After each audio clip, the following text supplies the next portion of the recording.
Hello guys, you are welcome to my YouTube channel. आज हम NCERT solutions के तहत क्लास 9th की बुक मूवमेंट्स के lesson 3 the Iswaran the story teller के क्वेश्चन आंसर्स को डिस्कस करेंगे। इस चैप्टर से बनने वाले जितने भी क्वेश्चन आंसर्स हैं, हम उन सभी को आज डिस्कस करेंगे। The first question is, in what way the Iswaran an asset to Mahendra? किन तरीके से या किन क्रियाकलापों के माध्यम से ईश्वरन जो था वो महेंद्रन का एक एसेट था या सहायक था? ठीक है, आंसर होगा ईश्वरन वाज महेंद्रास कुक। ईश्वरन जो था वो महेंद्रा का रसोइया था। He was attached to him and followed him wherever he was posted. और जहां कहीं भी ईश्वरन जाता था, वहां जहां उसकी पोस्टिंग होती थी, वहां वह उसके साथ में जुड़ करके जाता था। जुड़ करके मतलब सहायक के तौर पे उसके साथ ही जाया करता था। He cooked his meal, washed his clothes and chatted with him at night. वह उसका भोजन पकाता था, उसके कपड़े धुलता था और रात्रि के समय उसके साथ बैठ करके बातचीत किया करता था। So he was an asset to Mahendra, इसीलिए वह महिंद्रा का एक सहायक था। Next question, how does Iswaran describe the uprooted tree on the highway? Iswaran ने जो हाईवे पर जड़ सहित पेड़ उखड़ा हुआ था उसको कैसे वर्णित किया? What effect does he want to create in his listeners? वह अपने श्रोताओं के बीच किस तरह का प्रभाव छोड़ना चाहता था या बनाना चाहता था? आंसर है, Eswaran describes the uprooted tree दस। उसने जो उखड़े हुए पेड़ का वर्णन इस तरह से किया, द रोड वाज डिजर्टेड। जो रोड था वो सुनसान था। एंड आई वॉज अलोन, मैं अकेला था। Suddenly spotted something that looked like an enormous वसी beast lying across the road. अचानक से मैंने देखा कि एक बहुत विशाल घना जानवर रोड के बीचों बीच पड़ा हुआ है। यानी कि वो इस तरह से वर्णित करना चाहता था कि जैसे मैं अकेला जा रहा था और जो रोड था वो सुनसान था, और अचानक मेरी नजर एक ऐसे बड़े विशाल जंगली जानवर पे पड़ी जो कि उस रोड पर पड़ा हुआ था। ही डिस्क्राइब्स इट थस, वह ऐसा इसलिए वर्णित करता है बिकॉज क्योंकि he wanted to create a mystery, क्योंकि वह अपने श्रोताओं के बीच एक रहस्य पैदा करना चाहता है, रहस्य उत्पन्न करना चाहता है। He wanted his audience to be surprised, और वह अपने जो ऑडियंस है, श्रोतागण हैं, उनको आश्चर्यचकित कर देना चाहता है। इसीलिए वह हर कहानी को बहुत बड़ा चढ़ा करके डिस्क्राइब करता है। Next question, how does he narrate the story of tusker? उसने हाथी की कहानी को किस तरह से वर्णित किया? Does it appear to be possible? क्या ये संभव हो सकता है? Iswaran said that he was studying in the junior class at that time. Ishwar ने कहा कि मैं उस समय जूनियर कक्षाओं में पढ़ता था। He grabbed the stick of a teacher, उसने अपने अध्यापक की छड़ी उठाई। And came to the elephant, और हाथी के पास पहुंच गया। He stuck the elephant's toenail, उसने उस छड़ी को हाथी के पैर के अंगूठे पर मारा।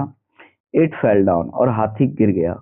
ही सैड, वह कहता था दैट की ही used the Japanese and jujutsu, वह जापानी कला जुजुत्सु का प्रयोग करता है। द स्टोरी सीम्स इमेजिनरी, कहानी जो है वो काल्पनिक दिखाई पड़ती है। It is not likely to happen, और ऐसा घटित होना संभव नहीं है।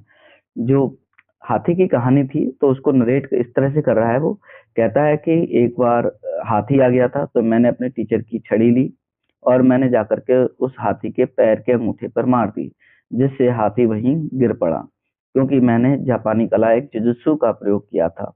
ऐसा संभव नहीं है क्योंकि ये कहानी एक काल्पनिक कहानी है। Next question, who was Mahindra, what did he do? Mahindra कौन था और वह क्या करता था?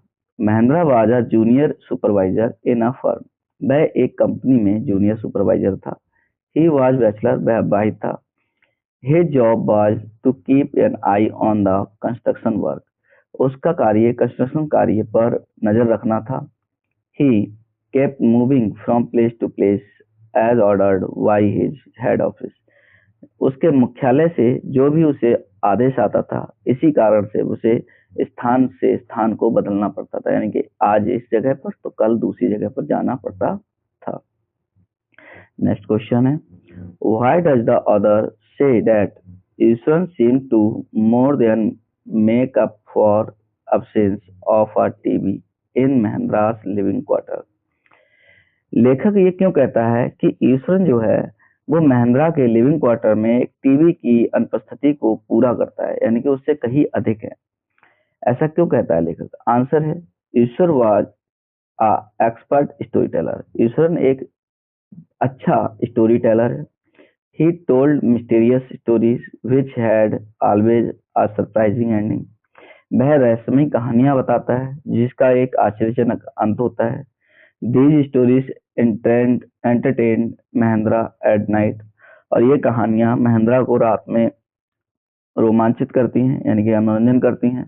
सो द ऑथर सेज, इसीलिए लेखक कहता है that Iswaran seem to more than make up for the absence of a TV in Mahendra's living quarter. इसीलिए लेखक कहता है कि महिंद्रा के लिविंग क्वार्टर में जो टीवी की अनुपस्थिति को पूरा करने वाला ईश्वरन ही है, और ईश्वरन इसी तरह से कहानियों को वर्णित करता है। नेक्स्ट क्वेश्चन है, महिंद्रा कॉल्स घोस्ट और spirits a figment of the imagination, Mahendra भूतों को और आत्माओं को बुला सकता था, यह एक कोरी कल्पना है। What happens to him on a full moon night, और उसके साथ क्या घटित हुआ जब पूर्णिमा की रात थी। Mahindra did not believe in ghost, he says, Mahindra भूतों पर विश्वास नहीं करता था। ही सेज, वह कहता है दैट कि दे आर फिगमेंट, वे एक कोरी कल्पनाएं हैं, उपज हैं ऑफ आवर इमेजिनेशन, हमारी कल्पना शक्ति की, यानी कि हमारी जो कल्पना शक्ति है उसकी एक उपज है। But on the full moon night, लेकिन पूर्णिमा की रात, he saw a dark form of a woman, उसने एक काली परछाई देखी एक औरत की।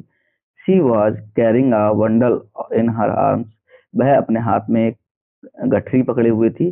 Mahindra began to sweat in fear, और महिंद्रा जो था वो डर के कारण पसीने पसीने हो गया, यानी कि वह कांपने लग गया, डरने लग गया, भयभीत हो गया। Can you think of some other ending for the story, क्या तुम इस कहानी का कोई अलग अंत सोच सकते हो?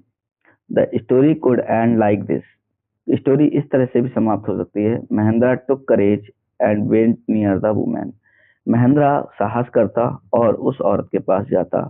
She started to run away, वह भागने लगती। महिंद्रा ग्रू सस्पेक्टेड, महिंद्रा उस पर संदेह करने लगता।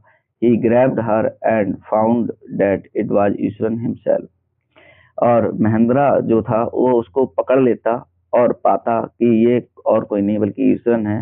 Who was trying to frighten Mahendra in the guise of a woman ghost, और उसे पता चल जाता कि ये और कोई नहीं बल्कि ईश्वरन है जो कि महिंद्रा को डराने का कार्य कर रहा था एक औरत भूत के भेष में, यानी कि एक औरत का जो भूत का भेष बना करके महिंद्रा को डराने की कोशिश कर रहा था।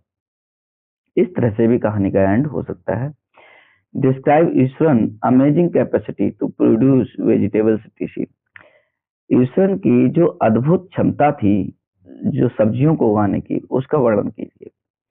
Eswaran had an amazing capacity to produce vegetables and cooking ingredients, वह जो ईश्वरन था उसमें एक अद्भुत क्षमता थी कि वह सब्जियों को उगा सकता था और कई तरह की सामग्रियों को पका सकता था।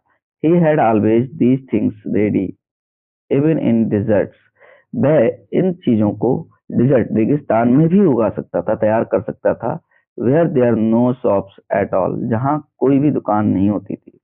He did a miracle, वह चमत्कार करता था, यानी कि वह उसकी एक अद्भुत क्षमता ये भी थी कि वह रेगिस्तान जैसी जगहों पर सब्जियों को उगाने का काम कर लेता था और तरह तरह के पकवान या भोजन सामग्रियां बनाने की क्षमता रखता था। ये आर के लक्ष्मण के द्वारा लिखित स्टोरी है और बहुत ही अच्छी स्टोरी है, इसको रीड कीजिएगा और please like and subscribe my YouTube channel. Thank you.